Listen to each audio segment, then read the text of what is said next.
Good afternoon, everybody. This is Matt Brooks, CEO of the Republican Jewish Coalition. With 15 days left to go until Election Day, we wanted to bring everybody together in our ongoing series of conversations with what's at stake in the 2024 elections. As we all know, this is one of the most consequential, if not the most consequential, election of our lifetime. We are so fortunate to have with us today somebody who understands deeply the risks and the challenges that we face here at home and abroad. As we know, under the Biden and Harris administration, the world has spiraled into chaos across the globe. The world is a little bit safer today because of the Israelis, but with no thanks to the support from the Americans who have tried to rein Prime Minister Netanyahu and the Israelis in every step of the way. These are the kind of issues that we will be talking about, and we will take a little tour of the globe and all the hot spots around the world and really drill down on what's at stake in this election. Suffice it to say, if you're in a state that has early voting, whether it's early voting, whether it's mail-in voting, please be sure to get your votes in. If you are voting on Election Day, make sure you get out to vote on Election Day. And equally important, make sure that you reach out to all of the people that you know that are supporting President Trump and our terrific candidates for House and Senate down ballot to make sure they get out and vote too. We need to not only win the White House, we need to win back the Senate, and we need to give Speaker Johnson a larger majority in the House come November 5th in 15 days, and we all have a critical role to play on this. No matter what state you're in, no matter where you are, if you're in a battleground state or anywhere in the country, let's run through the tape hard. Let's leave nothing on the table. The stakes are just too high. I wanted to take one moment before I turn the program over to Senator Coleman to share with everybody what is our closing argument spot. It's a spot that went up last week. It is running nationally. Many of you may have seen it on Fox News already, or you may have seen it on CNN, but it's also going to be heavily run in the critical battleground states. We did this spot because we wanted to give people who were on the fence about President Trump permission to know that it's okay to vote for President Trump, permission to know that they're not alone, that there's others. And I think what you will see in this spot, if you've not already seen it, is a conversation that's taking place in delis and restaurants and dinner tables and breakfast tables in Jewish homes all across the country. So with that, I'll let Kim run it, but I hope everybody likes it. And then we'll start the program with Secretary Pompeo right after this. Did you watch the news lately?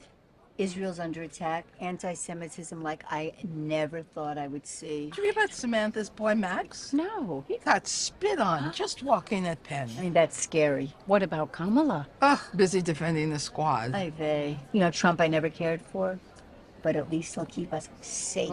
I never voted Republican in my life, but I am voting Trump. Amen. RJC Victory Fund is responsible for the content of this message. Thank you very much, Kim, and hope everybody likes that. Are we able to turn the program over to our chairman, Senator Coleman, now?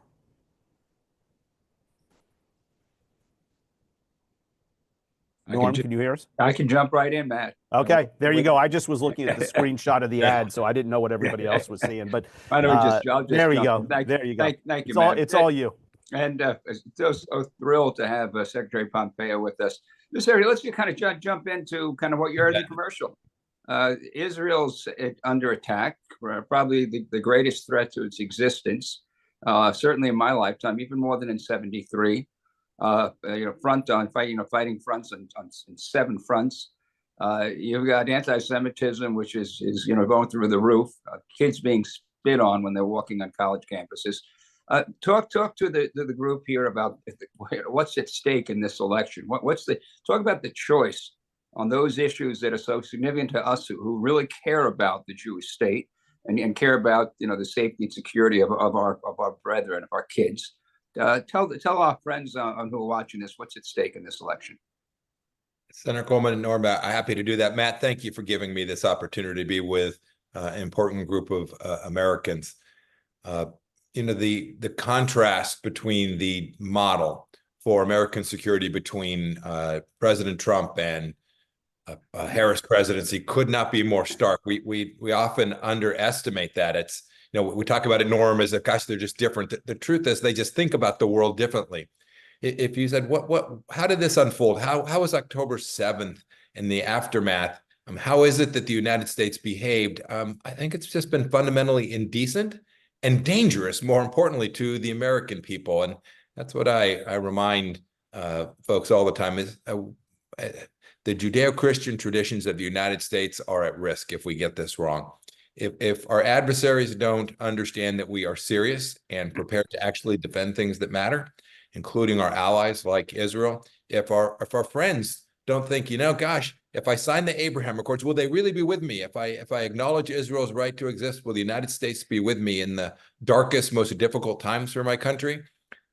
You can see it. They don't trust us.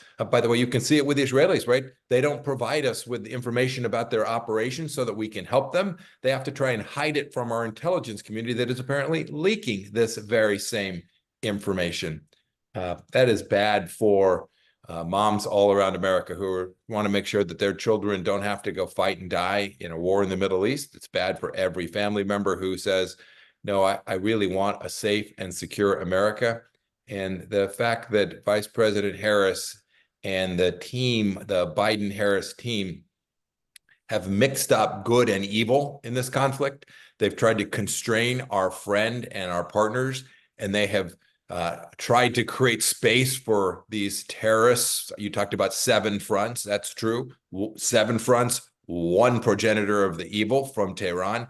They've talked about these things so in such a fundamentally amoral or even worse, immoral way that we are all at more risk today. And I hope that in just a couple months, President Trump will be back, and the central thesis of America as a force for good in the world and understanding who our friends and partners are and defending them fiercely will be returned to the White House. So forgive me if I didn't give you an introduction. I thought with this, none is needed. But I do want to say, served this country, top of his class, West Point, distinguished military career, head of Central Intelligence, Secretary of State. There are some folks who served on the president, just a few, who don't want to serve on him again. Can you talk about whether, if given the opportunity, would you want to serve? Would you continue? I mean, you've given a lifetime of service, but some of us are hoping that the answer is a strong yes. But talk a little bit about serving, working with Donald Trump. No, look, it would be a strong yes for Susan and me. When you get this incredible privilege to live in this amazing nation, and a president of the United States says, Mike, I think you can help me. You don't really get to think about it a whole heck of a lot. You just go do your damnedest every day to try and deliver against the missions that you're given by the president, what it is the American people really deserve and need. It was amazing to get this chance to be the CIA director and then Secretary of State. It was literally the privilege of a lifetime. There was a long 4 years, Norm, make no mistake about it. There were hard problem sets, not all of which we resolved fully. Our record was not unblemished, right? There was a lot of work left to be done for sure. But when I think about how unraveled it has become in these last 3.5 years plus, and how much more risk there is, we've been focused on the Middle East, but if you're a mother in Finland or in Norway, or if you're a citizen in China, that regime in China has been emboldened and empowered and presents a lot more risk to us today. And so, goodness, I hope everyone who gets called and gets a chance to go try and help President Trump deliver to restore America's leadership in the world and to restore the deterrence that we managed to hang on to for most of our 4 years. I hope they'll all say, yep, take me. I'll go give it my best swing every day. So you mentioned Iran and China. I want to get to both of those. I'll start with Iran. One of the things that Obama did and Biden kind of in the same place, lessening sanctions, compelled almost to do a nuclear deal that would have guaranteed Iran a path to a nuclear weapon. which, 200 missiles, flying at Israel. If one of them is nuclear tipped, what does that mean? I mean, the prospects are just overwhelming. Can we still stop the Iranians from getting a nuclear weapon? What is it that you think Israel should be doing? This administration has said, stay away from their nuclear facilities, stay away from hitting their oil facilities. Talk to me about Iran, about what you think Israel needs to do. If you want off that advice, maybe you don't, but this administration certainly has. And then what you think we can do. What can we stop Iran from getting a nuclear weapon? So 3 ideas with respect to Iran that relate to exactly the 2 questions that you proffered. First, I won't give the Israelis any wisdom, but I will say this: bless them for what they've done. Had they stopped when the ceasefire had first been suggested by the Americans, there would be a lot more terror in the world for the next 25 years than there will be as a result of the remarkable work that they have done. Second, the Iranian nuclear program, imagine this conflict in the context of a nuclear-armed Iran. It would feel very differently, much like we talk about Putin and his threats of using a nuclear weapon. Make no mistake about it, the Iranians would be rattling that nuclear weapon and exercising the leverage that comes alongside that as well. Not only should we prevent them from getting it, I am deeply convinced that we can. There are many tools of this. We've all seen pagers explode. We all remember Stuxnet. We all know the capacities that militaries have to set these programs back. And we ought to all be thinking about which are the right tools to select. We'd spent a lot of time thinking about this in the Trump administration.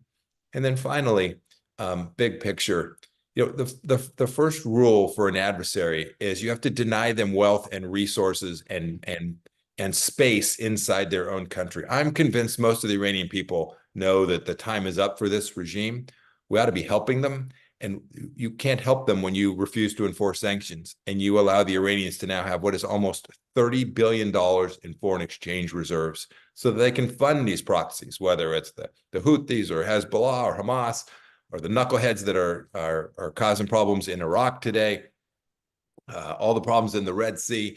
Right. This is because Iran now has wealth and they can spread money around and they can pay these folks to go do these terrible, tragic, barbaric acts. And so the pressure campaign on Iran ought to return. You're right. They did lift a handful of sanctions, but most of the sanctions, frankly, they left in place and just stopped enforcing. Yeah. And, a piece of paper doesn't inflict much cost on the regime or the IRGC in Iran. So real pressure on Iran. Work closely with our partners in the region, including the Gulf states, right? We shouldn't forget that the Gulf Arab states know that the threat to them doesn't come from Jerusalem. The threat comes from Tehran. And sometimes this gets conflated because people get wrapped around the axle about this idea of, how are we going to solve the Palestinian problem? The first problem to solve is the Iranians. Absent solving the problem from the regime in Iran, you cannot even contemplate a moderate regime in Judea and Samaria or a moderate regime in Gaza. You can't. It's unimaginable to think about them when this force from Tehran is still driving their education system and their behaviors. And so, yes, Norm, I do believe it's not too late to stop them from racing to a full-on nuclear weapons program. And I know some very sound practices that would reduce the risk that they would ever do that, preventing not only Iran from getting a nuclear weapon, but imagine what happened in what follows, right? The Egyptians, the Saudis, many others would want to fast follow, and that proliferation risk to the whole world would be greatly increased. So the Iranian wealth that comes from oil, those oil facilities are pretty vulnerable. The Iranians said it's reports that they want to kill President Trump. They put a bounty on your head. I think Brian Hook and John Bolton may also still have a bounty. So at what point does Iran threatening or attempting to kill American leaders, at what point does that become an active war? At what point do you simply say, something, you're going to pay a price for this and have them pay a price? Well, my wife might have a thought on this. When she hears there's good days and bad days, I suppose, for all of us as husbands. But in any event, look, when you hear the Iranians say they're threatening to kill the former president or the former secretary of state or by the way, any American, whether they were a former government official or not, one ought not say, hey, we're going to respond after you've taken them out. I remember President Clinton's decency when they threatened former President Bush. He imposed a real cost on them for the threat alone. And the Iranians in this case have done more than threaten. They've had active efforts. We've seen some of the indictments. We've all seen public reporting of the intelligence surrounding their efforts to take out President Trump. It seems to me they have already crossed that line. And the fact that we've done nothing but issue press statements seems to a mismatch. And I'll give you one last thought on this. It's not just a mismatch in that space. Think about the history of this relationship. So the Biden team came in with President Biden and Vice President Harris, and they began to renegotiate a deal. And then there were some hostages held, American hostages held, and they said, well, we'll pay $6 billion in exchange for getting them home. And today the Iranians hold even more hostages in Gaza, American hostages as well. These are mismatches to the evil that sits in Tehran, and they view it as weakness. And much of the trouble that we've seen over now the last, year and 2 weeks is a direct result of that failed American set of policies on each front, whether it's the assassination efforts or the terror campaigns in Europe and in the Middle East, and the direct assault on Israel from October 7th of last year. So you mentioned our Gulf allies also understanding the Iranian threat. You were there, Secretary of State, Abraham Accords, and saying what you said, they were not focusing on the Palestinian problem, but focus on the opportunities that the region, we have in the region, because the enemy, the head of the snake is Iran. Talk to me a little bit about expansion of Abraham Accords. Where do you see that going? How does it take place? Talk to me about perhaps a brighter and more optimistic, future regarding the Gulf region. I'm deeply optimistic about the region. When America gets its policy right, wonderful things will happen for the entire region. Three pieces came together to enable the Abraham Accords. There were many hands. We had great ambassadors, Ambassador Friedman, Ambassador Rakolta in the Emirates. We had Jared Kushner, Secretary Mnuchin. There was a big group of folks that worked this problem set comprehensively. But there were three pieces to it. First, there was never an inch of daylight between Israel and America. Look, we all had our moments with our counterparts, but no one publicly ever created an inch of doubt that we would support Israel in whatever it needed to do. So that was rule one. Rule two was when there's a bad day in the Middle East, we knew exactly who was going to be with us and who was going to be against us. The Gulf Arab states were going to be right alongside us because they knew that threat came to them as well from Tehran. And so we built out this central understanding about we'd support their efforts on bad days to defend themselves as well. And then finally, when they saw us take serious action, impose real costs on Iran, it enabled them to say, now we can take political risks for our own nation that we might not have otherwise been able to take. And those three pieces can be easily reassembled. The issue of how you manage the so-called Palestinian problem, I think, is a manageable problem as well. And when you do those, you'll have many, many nations. I hope even more broadly than just the Middle East. We focus on that, but think of the big Islamic countries like Malaysia and Indonesia, right? These are also places that need to recognize Israel. I'm convinced we can build out a group of people who recognize that denying Israel's right to exist is not a sound policy in 2024. And when we do that, Israel will be stronger and safer. The global economy will be more successful as well. Much good flows from this set of understandings that we had developed and which sadly came to a grinding halt in the first part of 21. So with President Trump in office, with I think the opportunity then to move forward and bring the region closer together, with Israel being an integral part of that. Talk to me about then Gaza the day after. This point, Israel has dismantled Hamas's military capacity. They have just about eliminated Hezbollah's leadership. Talk to me about where this is going. What do you see as the day after, and how does that all get pulled together? And what role can you and President Trump play in that? You bet. Look, I want to be a little careful here for a couple of reasons, but the first central pillar is Israeli security is got to be the only thing discussed. And until that's resolved, you can't go about even the modus operandi for how to deliver against the long-term challenge that's there. So Israel, rightfully and with our support, needs to do everything and have the capacity to do everything to prevent something akin to October 7th. And by the way, I view that as true in the north from Lebanon, and it's true in the north and east from Syria, as any place else. And by the way, the fact that we've got a bunch of knuckleheads in Yemen threatening global shipping, it confounds me, right? Like how is it that we can't figure out how to push back against that in a serious way? The answer is we all can.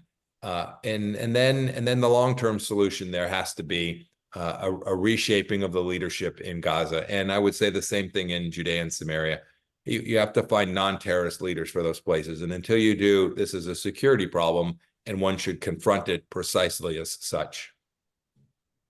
So difference between Harris and Trump in terms of Gaza the day after. Give me your, as you're looking at it, kind of this. It's to me it's so clear, but it's pretty stark. It's a pretty stark difference, and you'll appreciate this. Among the most important differences is imagine you're somebody who decides they want to be the number 2 in Hamas. Just think about it. You're a bad guy. You've been running this thing. You've been running your little brigade or whatever. Most of them are gone, but you're now in charge. You're rooting for Vice President Harris to be president of the United States as a practical matter, because you know that they'll say, you know what, the Harris administration say, you know what, if there's not enough food brought in here, we're going to take your weapons away in 30 days. We're going to deny you. And so you are encouraged to stay in the fight if Vice President Harris is successful at winning, and you will think twice about what are pathways out of the mess that was created for the people in the region, and frankly for the group itself. Your calculus will be so fundamentally different with these two different leaders, wholly apart from any action that is ever taken. This calculus will change on November 5th when the decision is arrived at. Immediately, the landscape will either be more of the same or very, very radically different. So in this unsettled world, we've talked about Iran and what's happened in Gaza. We've talked, we haven't talked Ukraine. I may get to that in a second, but I got to go right to China because I got to believe that Xi's looking at what's happening. He looked at the Afghan withdrawal. He looked at what happened in Ukraine. Talk a little bit about, day one, President Trump in office. You're part of the team. What do we do about China? Oh, goodness, that's a very long answer. Yeah. First thought would be, Norm, these aren't disconnected problem sets. We often speak about them as geographically isolated or strategically isolated. They're not. The Chinese are rooting for the Iranians, if not at the very least, because it causes a headache for the United States and for Israel. But even more deeply than that, they're purchasing Iranian crude oil at a discount to market prices, giving their economy, which is in really challenged times, giving their economy a little bit of a boost that ought not to be there. We should be stopping all that product from flowing to China. But as for China proper, where to begin? And that's all we did, Norm, frankly, in the Trump administration. We got started. We acknowledged that they were an adversary, that they had been at economic war with the United States for 40 years, and we began to reshape the economic relationship between the two, with the central idea just simply being reciprocity. We're not going to let you steal our intellectual property and dump it back in America. We're not going to allow you to have access to our laboratories inside the United States. We had Chinese funding for American research laboratories. I mean, this is just nutso. You want to buy American land near a military facility? Sounds great. We want to buy land near a Chinese military facility. Obviously not going to happen. We should stop them from being permitted to do it. So this idea of reciprocity in economic affairs is a central piece of how to push back against them. And then we need to handle two other locations. One is the pure military, and we'll get there. We'll defeat them with smart AI, great quantum, very capable militaries. We need to not do what President Biden has done, which is to shrink the U.S. military. his budget, we talk about the Europeans not spending enough. The Biden budget goes under 3% of US GDP on a real basis by year 6 or 7 from now. That is nuts in the face of the CCP threat. And so we'll get the military piece of this done well. I'm convinced we can. And then finally, we should remember the Chinese are working against our kids at home, right here in the homeland. We often think about Taiwan. We need to assist them in deterring Chinese military aggression. But the Chinese Communist Party is speaking directly to your children and grandchildren, and there's no disintermediation by parents or grandparents. And they are describing an America that is indecent and decadent and in decline. And we need to get back that information space. So that you're talking TikTok, way of example, but others. Yeah, it's an example. It's a channel. Look, think about this. You remember this, Norm. For decades, we've had rules: no foreign control of media, right? So you couldn't a Lithuanian couldn't purchase a TV station, right? So we've always had this idea of we're not going to let anybody that's not American control our media, our access to the information space. And when social media rises and the internet raises up, it just breaks all those rules. And now you have this floodgate, and it's possible to figure out a model, I believe, to get that back, at least get it back from our adversaries like China and Russia and Iran and North Korea. And we ought to do, and while it might not end up being perfect, we can do a heck of a lot better than we're doing today to make sure that our children aren't being adversely impacted by messaging that's coming from those who want one day to be in control of their lives. So you mentioned Taiwan and the China military threat. There are within our party there's a split, and it's becoming kind of more vocal between those who kind of see a robust American military presence, America's place in the world, and those who say, listen, everything's got to be focused on at home. We got bridges that need to be fixed. We got roads that need to be repaired. China moves aggressively against Taiwan. What do we do? And then help me with that kind of broader philosophical issue of how do you kind of show America first also means America helping its allies, helping the Taiwanese, standing with Israel, et cetera. This is a very important question. And there's always been a debate in our party, Norm, right?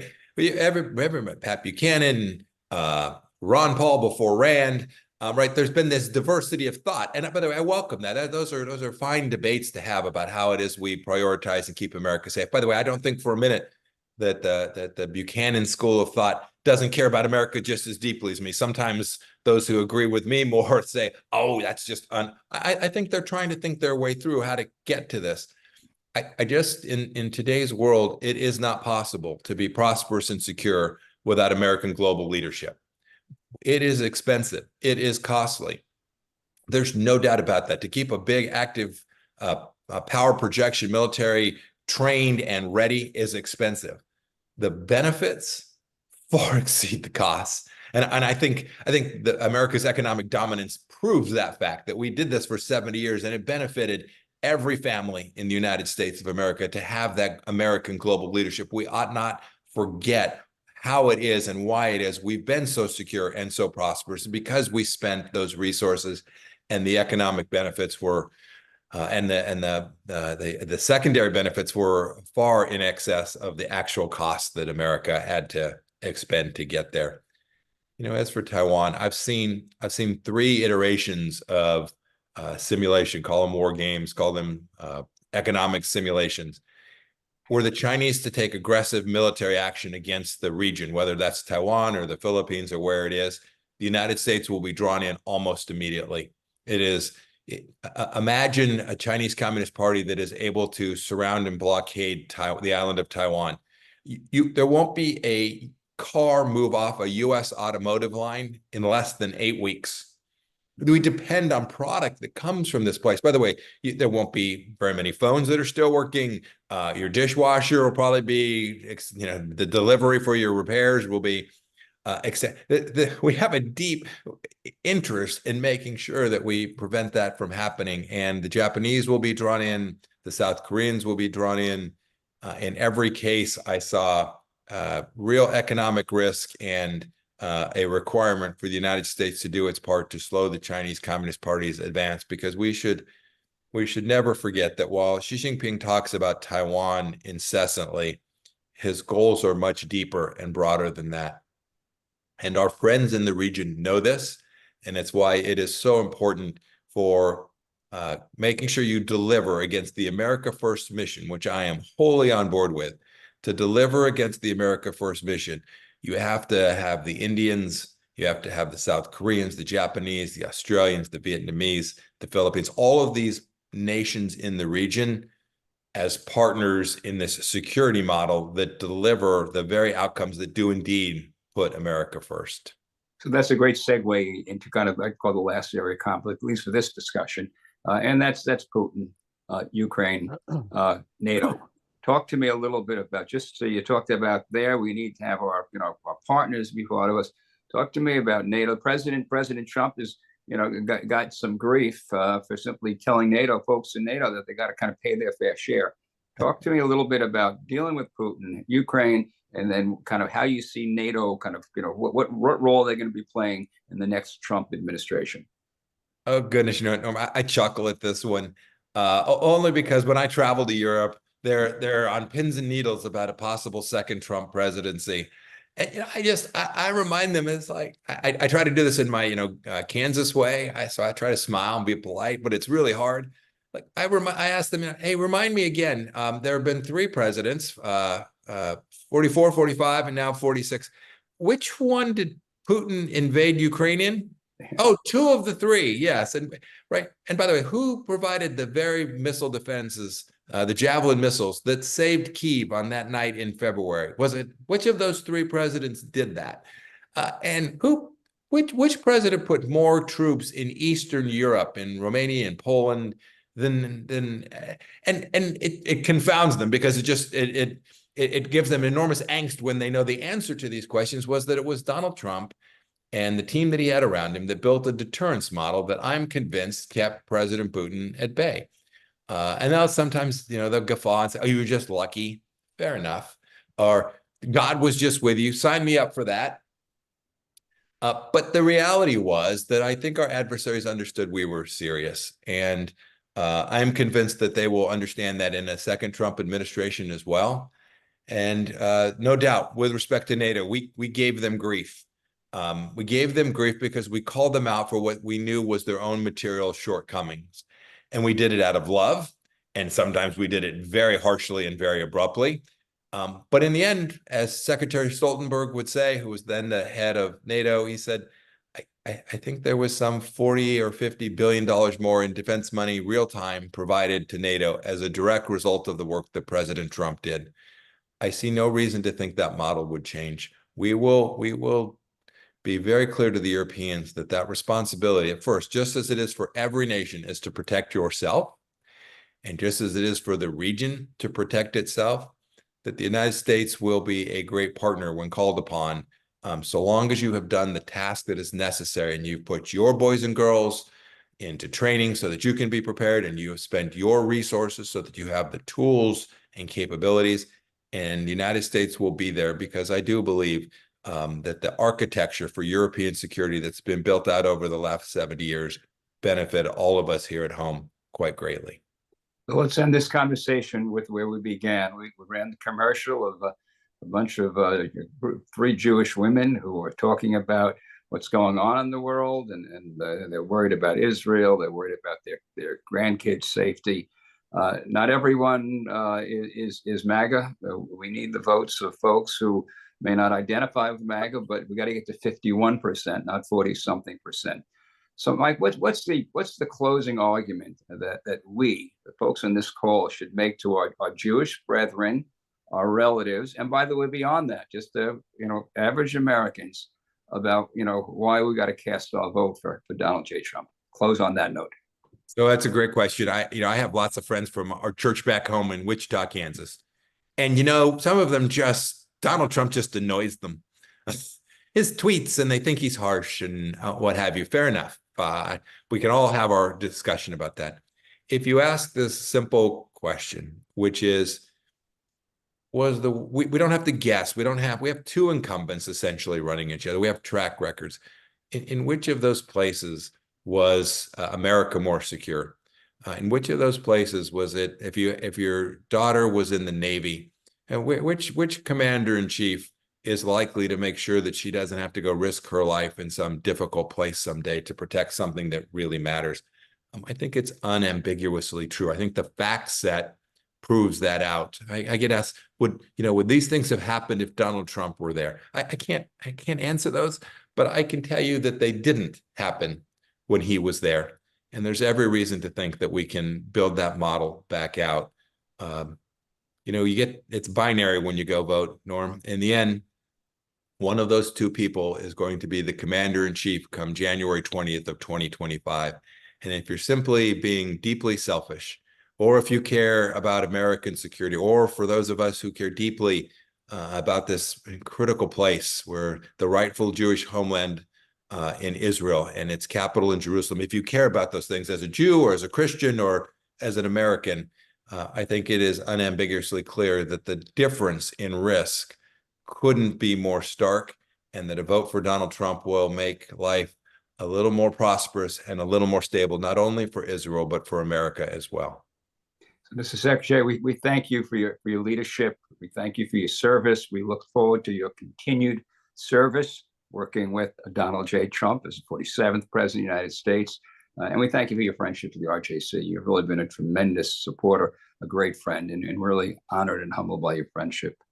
Matt, you can close it out. Great.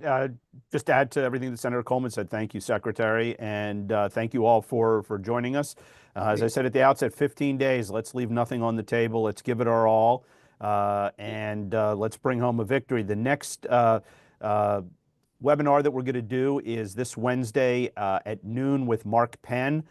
You may not know the name, but Mark Penn is a Democratic pollster who was the architect and lead advisor for both Bill Clinton campaigns, Hillary Clinton, and Joe Lieberman's vice presidential Senate races and his vice presidential race. Anyway, he has become somebody who is totally disillusioned and disenfranchised from the Democratic Party today. He's going to talk about the political landscape that he's seeing around the country, but also his take on what's taking place within the Democratic Party and what it means for the Jewish community. So that'll be Wednesday at noon. It'll be a very different perspective than some of the things we've heard before, but I think if you have friends and family who are fit that category of being Democrats who aren't yet convinced that the Democratic Party is no longer their home, let's try and get them on this call and let them have an opportunity to hear what we have to say. So please, RSVP, please join us, and we'll look forward to seeing everybody in a couple days. Thank you. And Matt, can I just say 30 seconds on why we should be vote now, early vote, because it's a resource issue. Once you vote, the party at home is not going to have to spend resources on following up and getting to the polls. The Dems have been very good at this. So there is a benefit for our team by you simply going out early, casting your vote. That way we can focus on that undecided, whoever else is left out there, because we've got the winning message, we got the winning argument, we got the winning policy. We just need the winning vote. So with that, vote early. Amen. In Chicago, I'd say vote often, but we don't do that here. That's the other side. So thank you all very, very much. And thank you, Norm. Thank you, Matt. God thank you, everybody. Thank you.